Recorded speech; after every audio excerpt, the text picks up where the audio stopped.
Hello, everybody. Welcome back into the Rhapsody studio here in Anthem, Arizona, as part of our Rhapspired video series. As you guys have been watching, we've kind of taken this a couple different directions, and we're excited to do a kind of a stories from the road, or a stories from people's experiences in performances, or people they've run into. There could be some bloopers, there could be some positive things, there could be just some great heartfelt stories. But I'm here today with two wonderful people, Mr. Brian Kunnari and Mr. Pete Rose, a couple of people you may have been familiar with over the years with us here at Rhapsody. And we are here today just to kind of share tidbits of stories that have happened to us along the way in our musical journey. So, Pete, you're the kind of the veteran of the group, so you've been doing this longer than the rest of us by a couple years. A few. Yeah. Combined. So why don't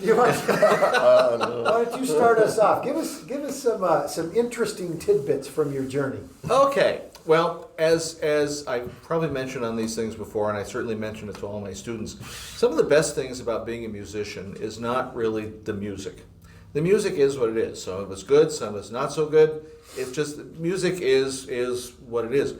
But it's the places you get to go, it's the people you get to meet, and the things you get to do that you would not have any other reason to be invited to do. That's kind of one of the best things about being a musician. So I'll start off with one quick story that I have told a lot of my students. When I lived in Northern California, I was playing at I think it was a tomato festival in Carmel, California. Well, haven't we all played at Tomato Festival? What are you talking about? Oh, yeah, now I don't have any stories now, because I had my Tomato Fest story, and now I've got nothing. I have a strawberry festival story, but I don't think I can tell that one. Anyway, this tomato festival was story. Outdoors, and they literally, I'm not joking, they were crowning a Miss Tomato, and it was really kind of bizarre. But it was an outdoor thing with this big park, and they had a number of speakers, and like I said, they had the Miss Tomato contest and all this stuff. So we were the band that was hired to perform at this thing. It was like a little three-piece group. And they said, guys, we have some speeches, we have some things going on, but be ready, because when we call you, we'll need you to come out and start playing. Oh, okay, great. So I should have brought it out, I could have shown this. One of the basses that I have is one that's called a fanned fret bass. So the frets start this way and angle this way. If you just look at it from the front, it looks really weird. So it's an odd looking instrument. So I had it sitting in a stand, and we're waiting to go on, and this gentleman walks over, and he's, without fail, anybody who looks at the front of this bass looks at it and goes, kind of like, what? And he did the same thing. He looked at it like this, and he looks at it, and he picks it up, and just start fingering a little bit, and all of a sudden they wave us, guys, we need you to come in right now. So I had to walk up to the guy and said, excuse me, I need to have that. It was Clint Eastwood. Oh my gosh. Yeah. Who lives in Carmel and is actually a very fine musician, but that was, yeah. Wow. And obviously likes tomatoes. Well, I'm not sure he knew exactly where he was, but That's funny. He may like tomatoes, but that's another story. You never know. You never know where. That's funny. Yeah. So you get things like that. Odd things happen. Just happen. All right, Mr. Brian, what do you got for us? It's sort of a two-parter. It has nothing to do with tomatoes. Yeah. So my buddy and I decided that we wanted to write music for Disney animated features. And this was when we were still in high school. And so we started to develop, we're like, what has Disney not done yet? And so we are looking at this going, okay, they haven't done anything Greek. So we started developing Theseus into what would be a Disney animated pitch. We wrote all the songs, recorded them. We got some of the top talent in talent, Kathy Dressbach and Lee Powers, and I mean, just insane talent on this for especially being so young. This is just taken a step into college at this point.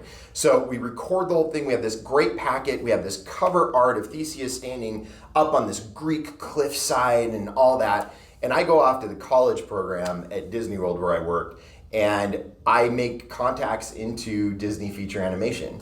We find out that they are developing Hercules. And we're just like, no. Now, first off, let's back up. We're young punks. Yeah. The chance of this happening is close to zero. Anyway, I make contacts in Disney Animation. They take the whole packet, including all of the songs, all of the artwork. We blew it out. They had that for about 5-6 weeks. I get it back. They're like, it's really cool. We're not supposed to accept anything, blah. Have a nice life. That led to some other composing gigs. It was cool. But, so fast forward, my buddy and I, years later, are sitting, we go see Hercules on opening weekend. And we get to the Go the Distance number. And our mouths just kept falling open. It was beat for beat for beat out of our Theseus pitch of a section called The Day I Always Knew, where Theseus wants more, talks to his parent, they give him something to go find his dad in Athens, and then he's standing cliffside, and we just stood there going, oh my gosh, they took it. So at the time we were really ticked off, and now I just look at it going, that was my contribution to feature Disney animation. Wow. I mean, And if this video gets seen by any lawyers out there, remember, Pete Rose was the man behind all of that stuff. you know, we could probably, based on who we know, we've come across, you could probably get into a whole other set of stories around the publishing industry, the composing industry. Yeah. But we'll save that for a whole Yeah. other video. Yeah. That's, Yeah. I mean, but yes, right? I mean, Now you it's get- cool. You get Now to it's have cool. that, like, hey, you know what? They liked it well enough. We absolutely, That's me. I'll have Sarah take a picture of our initial artwork from like 93 that is very close to That's crazy. what was That's seen in that crazy. scene. So, yes. I can't believe that Disney would steal something. Shocking. I know. Wasn't Disney? It was people in Disney. Yeah. That's it. My story is going to go back to high school stuff when I was a Okay. teacher. So one of the, again, we talk about just the weird interactions, and I think the memories that come out of some of that stuff. So one of my really first years in teaching, about my third year, but my first year at this new school that I was at, we pushed through to do a tour down to Disney. Because Disney also had a great high school, the Magic Music Days, Yes, high yes. school I remember experience, that. where you Yeah. got down, and the experience was off the cuff. I mean, I you know. got to go behind the scenes, you got to be part of all that. March down Main Street. I'm going to all probably that. have 2 stories about that those Yeah. things. But we had to push this tour through, jammed it through the school board. We were just, I mean, people are like, why are you doing this your first year at this school? I want to make an impact, right? Yeah. So the bus trip, so we bussed it down, and we had to have like 3 drivers because we literally drove like 18 hours, Yep. did one quick hotel stop, and then finished the drive. Yep. And on the way back, it was straight through all the way. So three tour buses Yep. with high school kids. On the way back, there were these two unique pieces of story. Kids were sleeping. Well, we had this one gal that ended up sleeping like on the floor under the seats. Sounds like high school. People stepping on her and all this sort of thing. And kids complaining the entire way. Oh, this is terrible. Why can't we stand on all this stuff? I remember to this day, I could run into students from that trip right now, and the only thing they would go is, do you remember when Kristen was sleeping under the seats? Wasn't that so cool? It was amazing. That's the only thing they remember from like the entire trip. The second unique thing that happened then, my first child, and with my first marriage, was due 2 weeks after we were getting back. Okay. That's not what happened. Oh, no. So we're stopping in Wairika, California at about 3 a.m. in the morning on the way back, and one of my seniors come up and goes, "Hey, have you checked in with your wife?" I'm like, "Well, no, it's okay, it's late." She goes, "Nah, you better call." So I'm at a Denny's or some restaurant on a payphone calling collect, checking in. She had just been rushed to the hospital. Her water had broke. She's in labor. So I'm on the phone talking her through labor from Wairika, California on this band trip down to Magic Music Day. My eldest daughter, Brittany, that she was born while I was on a band tour trip. So we got back in town. Funny. Literally, the tour buses pull up to the hospital in Linwood, Washington. They toss me off the bus. The chaperone's like, "We got it, Mike. We'll take care of it." And that was the whole story. So this whole first tour I had planned was just this amazing set of memories and stories. those are what kids remember from that. Yeah. It's amazing. Well, and it's funny, that's almost another topic of the things you missed because of music, right? I mean, doing the arts, it's like you miss stuff. Like this takes a lot of time. And we literally, there was a point where we shifted the dates of the tour slightly based on the due date. Yeah. Hey, we got to back this up about this amount of time. wow. So yeah. Yeah. Next. So here's a high school story then from when I was in high school. Our high school had about a 100-piece marching band, and it was a good band, but it was one of these show bands where we would dance moves and formations and all this other stuff, pretty intricate halftime shows. Well, we had 10 sousaphones in the band. 4 or 5 of them were pretty good. I mean, the condition of the instruments, Right, not the players. I already know where you're going. Another couple of them they're okay. The other 3 were held together with duct tape and chewing gum. Yeah. So we're playing the school that has the largest stadium in our league. There's probably 4,000 or 5,000 people at this game, and we're out on the field and we're doing this routine where the sousaphones, the sousaphone has a tube with a big thing that comes over the top. So, or if you ever watched an Ohio State football game, that's the guy that gets to go out and dot the I, is the sousaphone player. So, we're doing this thing where the sousaphones are doing this, going back and forth, and are alternating, like this. And the guy standing next to me, right on the 50-yard line, he goes down and he comes back up. A sousaphone is welded together in 3 places. One here, one in the back. Okay, this is about to He get good. comes up, all 3 welds break. The bell falls off behind him. All the valves and tubes and everything fall off in front of him. And he's standing on the 50-yard line with a mouthpiece going. That was, so he picked up the part that still had the bell attached and just did the swing. And then we march off the field, and he goes sprinting back out there on the field and picks up the valves and everything, takes Bows the to bow, and then gets off the gosh. field.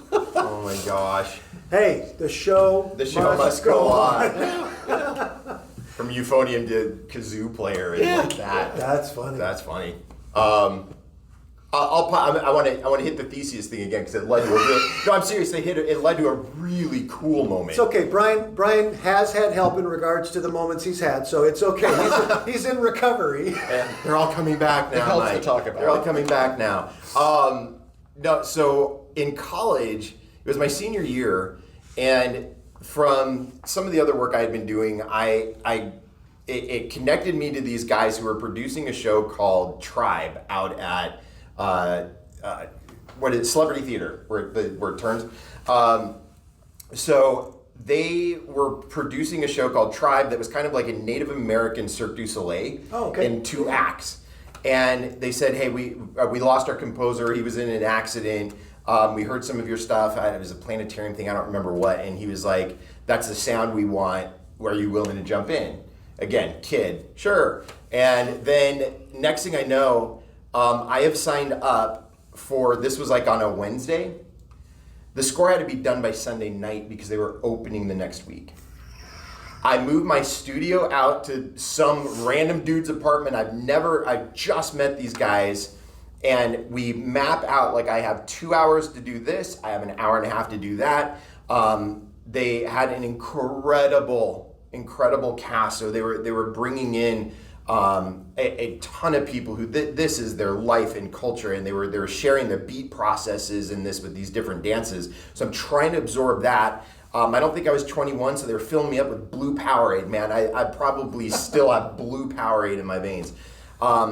In less than 72 hours, I had completed a 2-act score that went live on that Wednesday, the next day, for 7 shows. That's crazy. And I share that story because I think of that now and I want to pass out. Like, I'm like, I don't think I could do that again. But it's amazing what you can do when you're forced to. Yeah. In anything in life. But this was one of those moments where that was the craziest. We all have had crazy timelines with different aspects of this. That was the nuttiest stinking timeline I've ever had.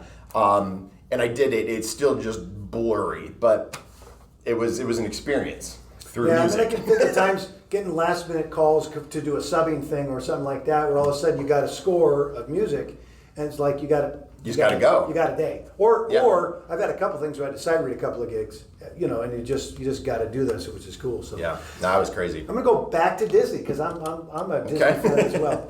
I did the Disney Magic Music Days 3 different times when I was teaching. So Yeah. the last time I did it, this is just really more experience and memorable stuff that was cool from the music side. So you're familiar with the program, obviously. Yeah. You get to perform at Disneyland. You get some behind scenes. You get to work with some conductors and some clinicians. I mean, it's really from soup to nuts one of the most amazing experiences as a young high school musician that is available right out there that you can do programmatically. Yeah. So the Wind Ensemble got to go do record with film score. They got to do that, and they did two Awesome. selections. They did the raindrop scene from Bambi. So that was giving them the idea of what it is to be with a click track, because obviously that was all timed and everything had to happen at one moment. Yeah. And the other one was a scene from Little Mermaid. I think it was, who's the villain in Mermaid? The Ursula Ursula. scene, yeah. So yeah. there was a scene where big splashing waves were coming, and this was more the director was just getting us to the peaks of the moments, right? Yeah, yeah. So, but very much he could dictate kind of the flow and the tempo and that. And so they got to That's record cool. with those. It was wicked cool. I mean, and the kids came out of that. They were changed as musicians in Yeah. that moment. There's no doubt about that. And we got to take the recordings with us, never to be duplicated ever again, that type of thing. But what experience? My jazz band, they were rewriting a lot of the Dumbo music. And they had rewritten the Pink Elephant scene in Dumbo. My jazz band got to come in, and that was their experience in doing that, That's doing the fun. whole Pink Elephant thing, Wow. which was a pretty intense Yeah. composition. And they were there, I think we got 2 hours with the conductor. And at about 90 minutes, he's looking at his watch. He looks at my band and goes, I haven't got a band through this entire thing yet. I think we can make it. That's cool. My band got to do soup to nuts and ended up recording, rehearsed, and then recorded that whole brand new thing. And I remember taking that back and showing parents and the jazz band kids sitting there watching the video with them doing the music on it. Yeah, yeah. And they were just, I get chills to this moment it's so of good. their experience going, hey guys, this is something you eventually could be doing. A lifetime experience right there. I mean, the studio musicians that go and they pick up like a Michael Giacchino score for like The Incredibles. Like, listen to what's going on in that. That is through composed. I mean, that's not just people riffing over with the truck. That is through composed, and they just walk in and sight read that crap, and then it is on. It's on the movie forever. Wayne Bergeron. Yeah, lead trumpet player for The insane, Incredibles. Yeah. insane. And while they're reading it, if there's a mistake, they fix it while they're playing. Yeah, I knew you wanted this other note there. I played the correct note. So this isn't so much funny. It's just kind of an example of where being a musician can lead you. You have no idea the things that you get a chance to do. When I was living back in Ohio, I was working at a music store, and oddly enough, and got a phone call one day at the store from it was a guy who was a student at a local college, who was he was in the theater department, and his senior project was to put on a play, and he said it's got some music in it. I don't know anything about music. He said, do you know of anybody that would? And I said, well, I've never done anything like that. I could be a musical director for a show. I suppose I could try it. There you go. Yeah. So I met with the guy and we talked about it, and it wasn't just a musical. It was a production of Joseph and the Amazing Technicolor Dreamcoat, which is a Andrew Lloyd Webber thing. It's a rock opera. There's no spoken word in it at all. It's all music, and this guy did not know music at all. So I had to audition the band, and this is a little small town college, so I didn't have the complete the score is like all these different instruments. I found like a clarinet player and a keyboard player and a drummer and some guy who plays ukulele or something, and we had to redo the music to make it fit for the show. And the show went great. I mean, it was a lot of work and it was a lot of fun. And we did like 2 weekends at the college, Friday and Saturday. We were contacted by this group. There was in my hometown in Ohio, there was one of these old barn theaters that used to be throughout the Midwest. that had fallen into disrepair. It had closed. It was falling down. Well, these people had bought the building, refurbished it, and they said, we want to reopen it as a theater. This was in 1983, I think, 1982, 1983, something like that. They said, we are looking for a production to put as our first production back after being closed for a decade, and we'd like your show. We had someone who went to see your show, and we thought it'd be great for it. So we got to reopen this theater. That's cool. We walked into the barn, and there were pictures of people over the years who had performed at that theater. Hume Cronin, Jessica Tandy, Tom Hanks, Nice. Jim Backus, all these people who went on to become famous stars. That's where they started, with these little barn theaters. Yep. And we got to do a production of it. I got an email not too long ago from, it was a Facebook thing. They were talking about, it's still going. The theater is still open. They were talking about their new productions. And they actually have a plaque on the building now that says that, that the organization, reopened the theater in 1983 or, blah, blah, blah, blah, blah. So I emailed the guy back. I said, yeah, I was the music director for the show that reopened the theater. That's cool. And so he was like, oh my gosh, this is so cool. And out of that production, one of the guys who was in the show, he and I became very close friends. We went on to play in a couple bands together, and we're lifelong friends. He unfortunately passed away a few years ago, and but it's stuff like that the things that you get to do, the opportunities you get to do, the people you get to meet, and where it goes from there, which is I imagine that happens in other professions, but I don't know how many mathematicians would get together and say, we went to this conference and Yeah. and it's the arts are just a fascinating thing to me. It always has been, that creative process. Yeah. Speaking of Disney, Yeah. no, it's seriously, I don't mean to keep going back to Disney stuff, but I so understand what you just said, because this thing, I've experienced it so many times of where I said I would do the part 2 of the thesis thing, which is very different, because you got kids. We were kids that came up with we're going to pitch a thing to Disney. We took the energy to record it, and where did that lead us, right? I told you that we sat there, we saw the Hercules thing, but then we decided, well, let's not let it die. Let's turn this into a stage production. And so we did that. We started working on that. We got the first act done. We had some readings in New York and all of this stuff, but we also submitted it to the Disney ASCAP Musical Theater Workshop out in California, and this was done from the Disney Studios.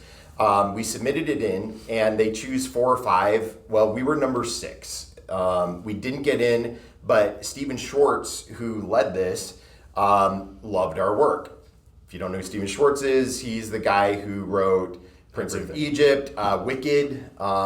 This dude is legend in the musical theater world. So here I am in my early 20s being flown out to the Disney Studios to spend a full day with Stephen Schwartz and talking about our work. And it was fascinating and amazing. And the dude was in the best mood that day because he had just gotten his Oscar nominations for Prince of Egypt. So he was just on cloud 9, willing to talk up a storm. We never saw that coming, but what a cool little piece of fruit. A tomato, if you will. Look how I just wrapped the whole thing It all at comes the back to end. It was awesome. I'll never forget it. Yeah, the relationships, the networking, where all that stuff can come to fruition. Yeah, you have to put the work in. That's the thing, to any of the students out there, this stuff, you can't just write a little thing one night and be like, oh, that's going to lead to these types of experiences. It's you got to put a ton of work in. You got to network, you got to push, you got to meet more and more people, and that's how this stuff happens. Oh, entirely. I was just showing a video to one of my students last night. She's a young female trumpet player. Not a lot of female icon trumpet players over the years. That's in the last 4 or 5 years has kind of changed. But there's this gal, Ingrid Jensen, that plays. She plays up in Washington quite a bit. And I've started watching her a bit, and I was showing her, this student of mine, a picture of Ingrid Jensen. And it happened to be a video where, in addition to her, who I haven't met yet. I'd love to meet her someday, but I can use her as a real good model. Playing drum for her is a guy named John Weekon, who I went to high school with, and ended up going to the same college as I did for a while. And he's playing all over the place. And playing with her is a guy named Stephen Tressler, who was one of my high school students as a saxophone player who ended up on scholarship at the New England Conservatory. And here I'm watching a video of these three cats somehow coming together over the years, coming back, cycling through in the world that we connected, the world we as musicians are in. Those things are going to happen. Yeah. You know. Yeah. I like what you said. None of it really is happenstance. I mean, it is. You work for it. You start working it, and you carving things out, and you make those relationships. But it is something we get. It's something that we experience. That again, I don't know how many mathematicians. There is probably some math get together, stuff like that. So. I can't wait to see all the mathematician hate on the comments. Right, we're going to get a ton of that. No, You guys don't like it. maybe they play an instrument. Most of the good ones do, from what I found. So, hey guys, again, Brian, I want to thank you for being here. Yeah. Appreciate that. Pete, thanks a ton. The stories from the road are tremendous experiences. We'll do some more of these as well. And like I've asked in some other videos, if you have some content you'd like us to do, let us know. If you want to hear a particular set of stories from any one of us in particular, anybody you've seen the videos, we'd love that. We're going to keep bringing you this content. We sure hope it creates value to your day and your experience. Maybe brings a smile or a chuckle or something to your day as well. Our goal is to inspire something about your musical journey. That's what our goal is here at Rhapsody Music. So we hope we've been part of that. Again, please check out our website, rhapsodymusicaz.com. You can call us at 623-465-7060. You can check us out on Facebook. You can see us on YouTube. Again, we just hope that we've been part of your journey and you'll choose to keep being part of ours. From all of us here at Rhapsody, we sure hope you have a wonderful and blessed day. Thank you so very much.